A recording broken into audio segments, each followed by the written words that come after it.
વાગડ વિસ્તારના રાપર ભચાઉ તાલુકામાં હજારો હેક્ટરમાં રવિ પાકનું વાવેતર કરવામાં આવ્યું છે, જેમાં મુખ્યત્વે જીરું, રાયડો, ઘઉં, ઈસબગુલ સહિતના પાકનું વાવેતર કરવામાં આવ્યું છે. વાગડ વિસ્તારમાં મબલક પ્રમાણમાં જીરુંનું વાવેતર થયું છે. તે મુજબ જીરુંના પાકમાં રોગચાળાએ પણ ભરડો લીધો છે. ગરમી, ઠંડી અને ઝાકળભર્યા વાતાવરણ વચ્ચે જીરુંના પાકમાં કારિયો અને ઉત્તરકનો રોગચાળો જોવા મળે છે, તેમજ રાયડામાં પણ ભારે રોગચાળો જોવા મળે છે.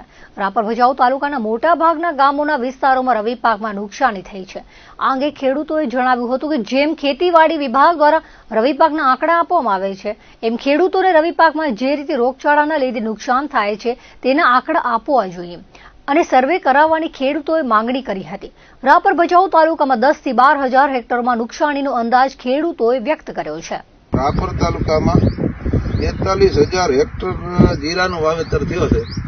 આ તો સરકારશ્રી દ્વારા જે વાવેતરના આંકડા જે દીધા એ તો સત્ય છે, પણ સરકારશ્રીને એક મારી નમ્ર અપીલ છે કે જે જીરામાં અત્યારે રાપર અને ભચાઉ તાલુકામાં 60 થી 70% જે વાવેતર છે એમાં કારિયો, સૂકી ચરમી, કારી ચરમી, આના હિસાબે 65 થી 70% ખેતી બરબાદ થયેલી છે. ઓફિસમાં બેઠા બેઠા જે આંકડા સરકારશ્રી દ્વારા જે જાહેર થાય છે, આ ખરેખર ખેડૂતને ઉપર અન્યાય છે.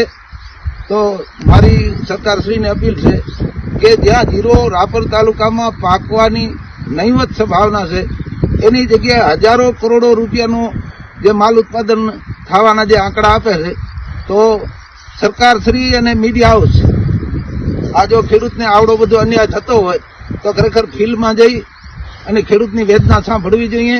આવનારા 1-2 દિવસની અંદર સરકારના માણસો ખેડૂતના ખેતરે જાય અને એના જીરાની પરિસ્થિતિ હાલની શું છે, ખેડૂતની પરિસ્થિતિ શું છે એને માહિતગાર થાય. પછી આવા જે હજારો કરોડોના જે પેકેજના નામ બહાર પાડવા હોય સરકાર પછી પાડે.